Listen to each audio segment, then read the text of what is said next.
Hello friends, I'm Kayla and it's time for my favorite thing, talking about upcoming book releases.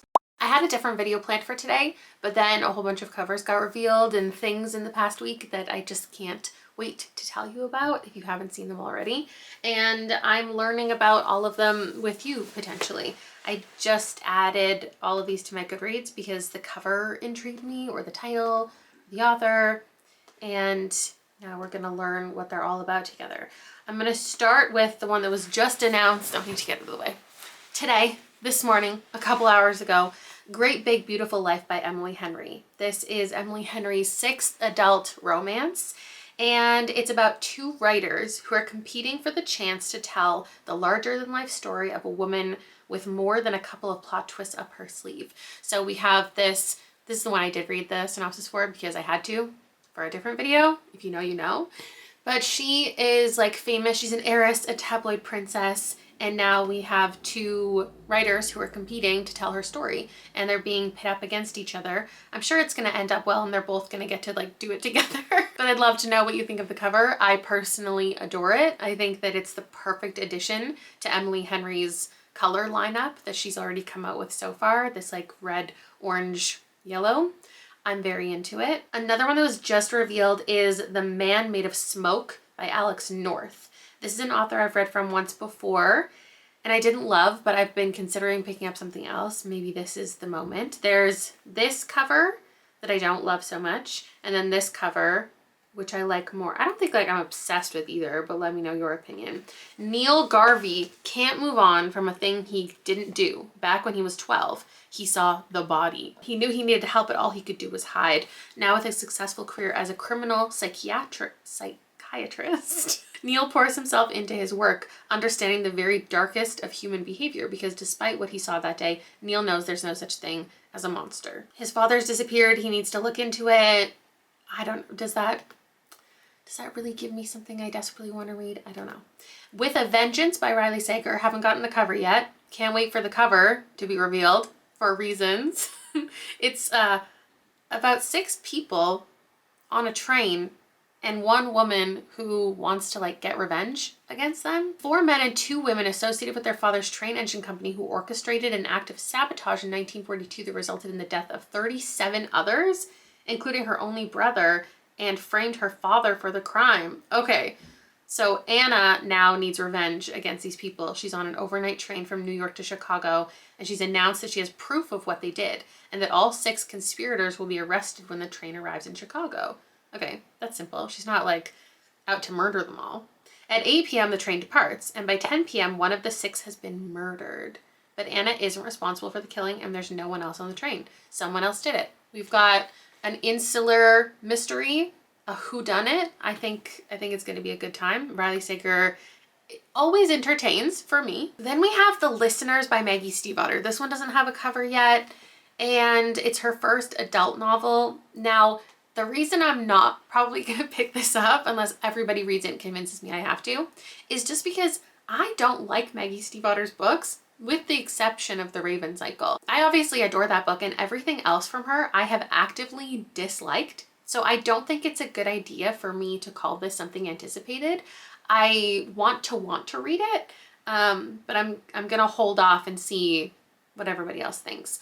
The synopsis doesn't do a lot for me, but maybe will for you. As the U.S. joins World War II, the manager of a luxury hotel set in the remote West Virginia mountains finds herself charged with the care of a detained Nazi diplomat and the FBI agent looking for Nazi diplomats plural, and the FBI agent looking for a spy among them. We're at the Avalon Hotel and Spa following the manager. She is going to have a romance with this FBI agent, and she's involved in some type of magic with the hotel. It says the sweet water beneath the hotel can threaten as well as heal, and only June can manage the spring. As dark alliances and unexpected attractions crack the polished veneer of the Avalon, June must calculate the true cost of luxury. Let me know what you think. I saw this one, which like honestly the cover does absolutely nothing for me. It looks like 10 other covers that look just like this, with a person who's like slightly obscured by a bunch of colors. Karen Thompson Walker wrote a book that I love and a book on my TBR, and this one, The Strange Case of Jane O, says it also falls into like the science fiction speculative area. So let's find out what it's about though. In the spellbinding novel, a young mother is struck by a mysterious psychological affliction that illuminates the eerie dimensions of the human mind and of love. In the first year after her child is born, Jane suffers a series of strange episodes: amnesia, premonitions, hallucinations, and an inexplicable sense of dread. As her psychiatrist struggles to solve the mystery of what's happening to Jane's mind, she suddenly goes missing. A day later, she's found unconscious in a park in the midst of what seems to be an episode of disassociation. When she comes to, she has no memory of what has happened to her. This one I might also wait to see what other people are saying about it before I dive in. Then this morning, we got the cover reveal for Blood Moon by Brittany S. Lewis. And then I found out it's YA, which is really devastating because the way that it was pitched was like Bonnie from Vampire Diaries and Jacob from Twilight. Like, doesn't that sound really interesting? It's about star-crossed lovers. It's a paranormal romance, which I know are YA, like books, series, shows. So it's unfair for me to want it to be adult, but I do. Legend says long ago werewolves had traveled to Mira's small hometown to protect humans from vampires, but that's a fairy tale Mira stopped believing years ago. She stopped believing in a lot of things after her mom left when she was 13. Now, starting her freshman year of college, Mira just wants everything to be normal, and everything is, except for Julian, a mysterious boy with golden eyes and a coldness directed at Mira for reasons she can't understand and he won't explain. I just think that sounds like so much fun. I'm gonna put it on my want to read anyway, because I do have a couple other YA things on here. Also, I just can't help myself. It keeps happening. Our Last Resort by Clemence Michelon. If you liked The Quiet Tenant, maybe you'll be into this. I did not, but I'll see again what other people are saying about this one. It takes place at a luxury vacation resort, as appropriate with the title, so maybe it does appeal to me. A reunion between estranged siblings is interrupted when a woman is found murdered, dredging up memories from a shared childhood they tried to keep buried in the past. Okay, I might pick that up. I think I talked about Don't Sleep with the Dead before by Nevo. We got a cover reveal for it. It's not for me. Nick Carraway, a paper soldier and novelist, has found a life and living watching the mad magical spectacle of New York high society in the 30s. This is connected to what? The Chosen and the Beautiful. It's a standalone, but it's also a companion. He's good at watching and is even better at pretending to be straight, pretending to be human, pretending he's forgotten the events of the summer of 1922. On the eve of the Second World War, however, Nick learns that someone's been watching him pretend, and that memory goes both ways. When he sees a familiar face at the club one night, it becomes quickly clear that dead or not, damned or not, Jay Gatsby isn't done with him. Let me know if you're into it. Then I saw the reveal for this one. I haven't read from Rachel Gillig, but I know other people love her stuff, and I just think the cover is really beautiful. It's called The Night and the Moth. Apparently it's the next big romantasy phenomenon. Who decided that? A gothic, mist-cloaked tale of a prophetess who is forced beyond the safety of her cloister on an impossible quest to defeat the gods with one knight whose future is beyond her sight. Sybil has spent 9 years dreaming of having no dreams at all. Like the other foundling girls who traded a decade of service for a home in the great cathedral, Sybil is a diviner. In her dreams, she received visions from 6 unearthly figures known as omens. From them, she can predict terrible things before they occur, and lords and common folk alike travel across the kingdom of Trom's windswept moors to learn their futures by her dreams. Just as she and her sister, diviners, near the end of their service, a mysterious knight arrives at the cathedral, rude, heretical, and devilishly handsome. Naturally, the knight Roderick has no respect for Sybil's visions, and when Sybil's fellow diviners begin to vanish one by one, oh no, she has no choice but to seek his help in finding them. For the world outside the cathedral's cloisters is wrought with peril. Okay, I think I'm probably gonna pick it up.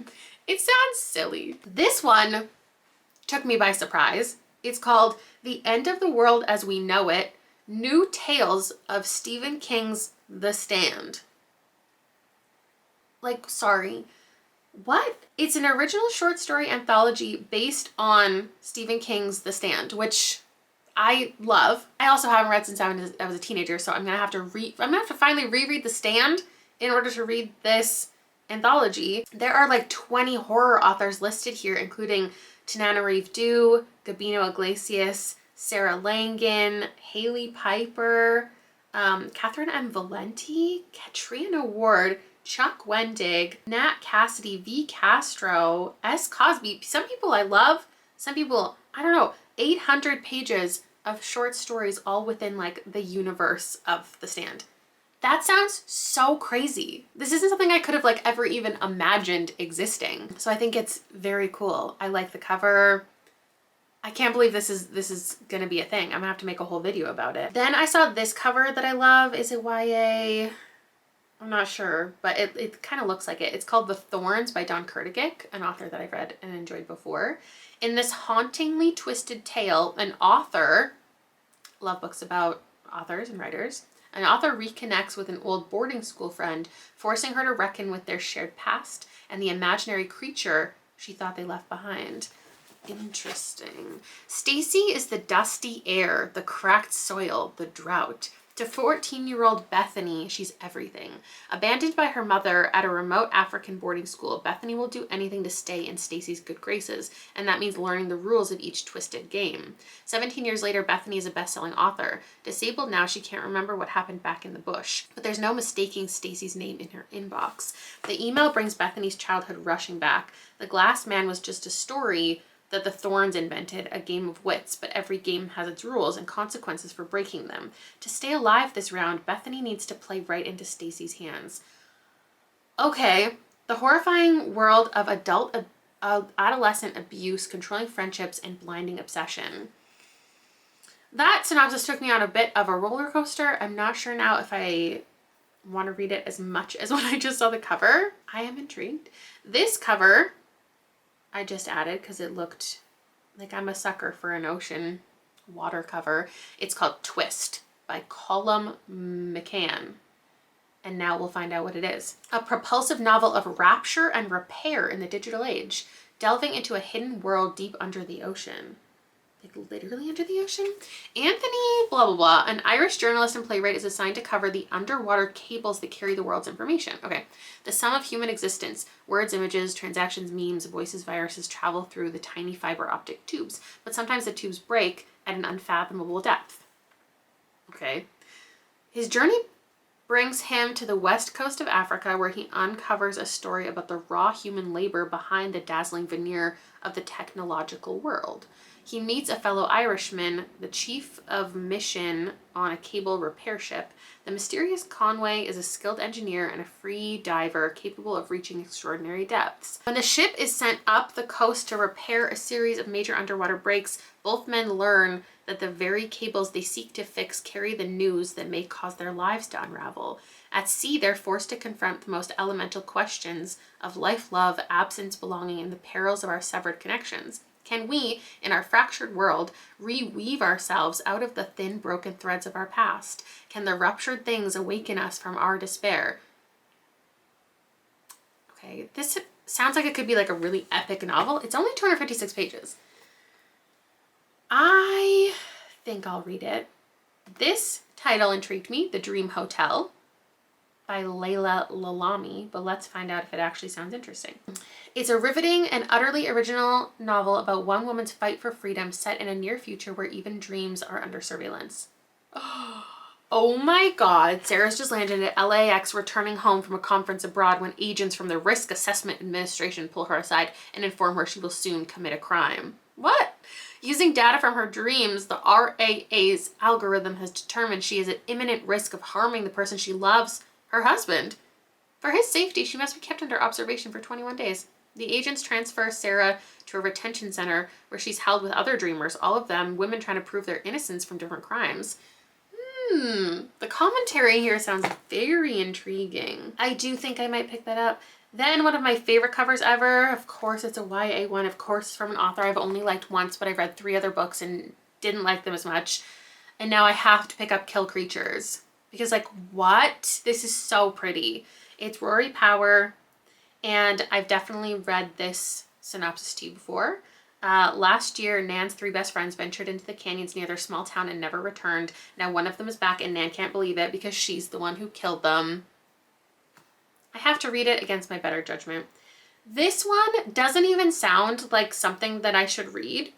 But I wanted to let you know, because if you're into cozy fantasy, there's a book called The Baby Dragon Cafe coming out. It's by Amna Qureshi, and It says, perfect for fans of pumpkin spice cafe and legends and lattes. When Saphira opened up her cafe for baby dragons, and they're humans. I don't like dragons in books, so I don't think I should read it, but like maybe I would love it. She wasn't expecting it to be so difficult to keep the fires burning. It turns out young dragons are not the best magical animals to keep in a cafe, and replacing all that burnt furniture is costing Saphira more than she can afford from selling dragon roasted coffee. Oh my god, the dragons roast the coffee with their... Stop, that's so cute. Aiden is a local gardener and local heartthrob, more interested in his plants than actually spending time with his disobedient baby dragon. When Aiden walks into Saphira's cafe, he has a genius idea. He'll ask Saphira to train his baby dragon and he'll pay her enough to keep the cafe afloat. Perfect. What could go wrong? Saphira's happy-go-lucky attitude doesn't seem to do anything but irritate the grumpy but gorgeous Aiden, except that everywhere she goes, she finds him there. But can this Dragon Cafe owner turn her fortunes around and maybe find love along the way? I hope so. Maybe I do need to read it. Maybe it would be for me. Then Ling Ling Huang, author of Natural Beauty, which I really liked, has this one called Immaculate Conception coming out. It says it's set in the fiercely competitive art world. It's a novel about an obsessive friendship upended by a cutting-edge technology purported to enhance empathy and connection. Kind of sounds like it's for me. It kind of doesn't. Like, I love this author's writing. I don't know about like obsessive dangerous friendship. Like it's hit or miss for me. Also, like conception. Are we gonna talk about pregnancy? I don't know. Enka meets Mathilde in art school. Mathilde is a dizzyingly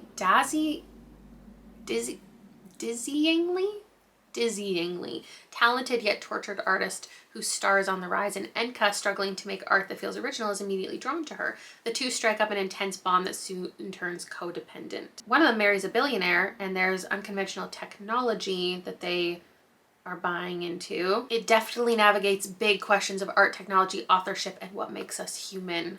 Let me know if you're into it. This one I just wanted to let you know about because Cassandra Caw I don't think is for me, but maybe I should give a third try with The Library of Hellebore, a deeply dark academia novel. Perfect for fans of A Deadly Education and the Atlas Six who are hungry for something a little more diabolical.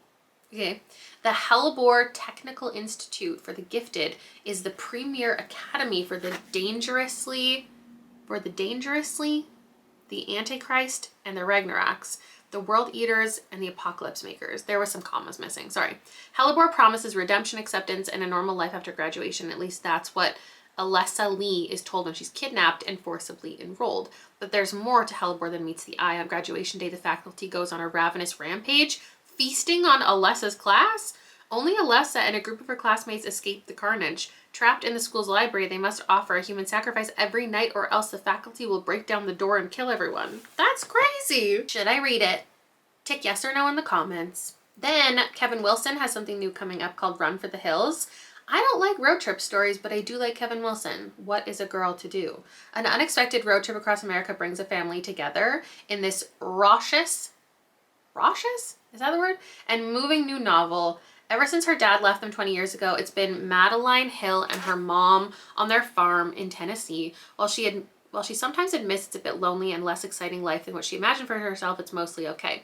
Then one day, Reuben Hill pulls up in a PT Cruiser and informs Madeline that he believes she's his half-sister. Reuben, left behind by their dad 30 years ago, has hired a detective to track down their father and a string of other siblings. I guess they're all gonna get together. There's a lot of zany hijinks and a fun journey to follow. This one I will not be reading, but in case you didn't see the announcement that Reese Witherspoon is writing a novel with Harlan Coben, I thought you should know. This doesn't do it for me, and also there is no synopsis. So just know that it's existing. From the people who brought you Peach Pit, the anthology last year, the year before, Be Gay, Do Crime is coming out.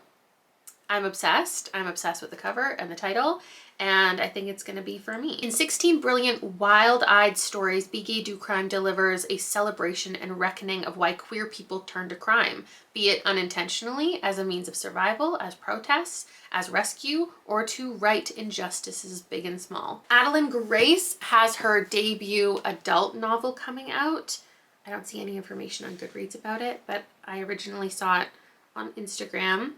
So it says, a vengeful demon a battle-hardened angel, and the human knight who is thrust into the middle of their ancient war. Introducing the Wretched Divine, book 1 in an adult, I don't know why I said it like that, adult fantasy romance series. This story is set in a Renaissance-inspired kingdom where humans must bind their soul to an angel or demon in order to access magic. I don't know about you. I don't know about your history with this author. I don't really have any. So let me know if you think I should read it. Then Bethany C. Morrow announced The Body.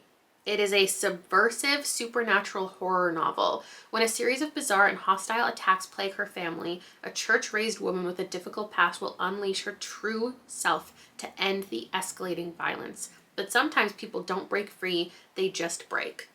Oh, this isn't coming till 2026. That's why it's not on Goodreads. I have had hits from this author, misses from this author, and I do want to read it. Next is another silly one. 2025 is just silly reads. This is called Blob, a love story by Maggie Sue.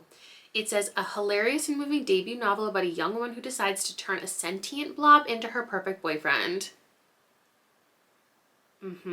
The daughter of a Taiwanese father and white mother, V. Lu has never quite fit into her Midwestern college town, now at the age of 23, after getting dumped and dropping out of college. Now she works at a hotel, she's a friend, they go to a drag show. Next to the trash can outside is a blob with beady black eyes. Unable to leave it behind, V picks up the creature and in a moment of drunken desperation takes it home with her. Naturally, as her pet blob becomes sentient, V realizes it obeys her commands and she decides to mold the blob into her ideal partner. I will be reading that. I already had a vlog planned for February where I read people feeling sexually attracted to planes, and now we also have being attracted to a blob. I saw an announcement for Victoria Aveyard publishing a book called Tempest, which is a romantasy about pirates. I don't know if there's any other information about it. A former noblewoman faces execution for treason unless she helps the Empire hunt their most wanted enemy, the last great pirate captain, and the only man she's ever loved. Okay, I'll be reading that. This cover, it intrigued me, but I also think I hate it. It's called The Starving Saints by Caitlin Starling, who I have read from before. This says it's a transfixing, intensely atmospheric fever dream of medieval horror.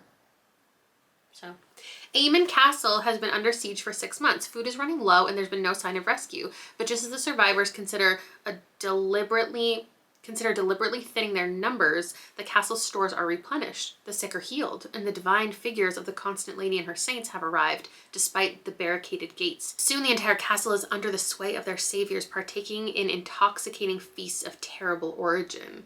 The war hero, Ser Boyne, gives her allegiance to the Constant Lady. In the bowels of the castle, a server girl is torn between her thirst for a secret vengeance against Boyne and the desperate need to escape from the horrors that are unfolding within Aymer's walls. As the castle descends into bacchanalian madness, forgetting the massed army beyond its walls in favor of hedonistic ecstasy, these 3 women are the only ones to see their situation for what it is, but they're not immune from the temptations of the castle's new masters or each other. I have to have it. Next, this cover, stunning. Tenderly I Am Devoured by Lyndall Clipstone. Perfect for fans of Saltburn, For the Wolf, and House of Hollow. It's a monstrously gothic romantasy in which a young woman must bind herself to a dangerous demon with the help of the son of a rival family to save her family's legacy and herself from ruin. Expelled from her prestigious boarding school following a violent incident, 18-year-old Lacrimosa returns home in disgrace to discover her family on the point of financial ruin. Desperate to save them, she accepts a marriage of convenience. I love it. But he is a god, worshipped by their isolated coastal hometown. When her betrothal goes horribly wrong, Lark begins to vanish from the mortal realm. Her only hope is to seek help from Alistair, the brilliant, arrogant boy who was her first heartbreak, and his alluring older sister Camille. As the trio delve into the folklore of gods, Lark falls under the spell of the Felimeth siblings, Ensnared by a fervent romance, they perform a bacchanalia with hopes that the hedonistic ritual will repair the connection between Lark and her bridegroom. Instead, they draw the ire of something much darker, which seeks to destroy Therion and Lark as well. That's where we're ending it. Let me know if any of these intrigued you, what you want to read, what you don't, what you think I should prioritize. I just love what I do on the internet. Like, I feel like if I was doing makeup stuff, maybe I would continue to be intrigued by all of the new makeup, you know? And like there would always be new things, but I just feel like I would get bored. If I was just doing like fashion content, I feel like I would get bored. If I was doing like food content, I'm just thinking about all the different areas of YouTube and all the things that people are doing, and people are so creative, and you find your passion, and that's so great. But I just think that I would be like burnt out on anything else that I was doing at this point. But the fact that it's been almost 10 years and there's just new stories all the time that sound so stupid and fun and incredible, and like I will always have new amazing things to read and talk about. Like, I'm just so lucky to be here and like existing. Just existing right now. There's always something to live for, and that's new stories about sentient blobs. So I'll see you next time in a couple days with a vlog probably. Until then, have a good one. Bye!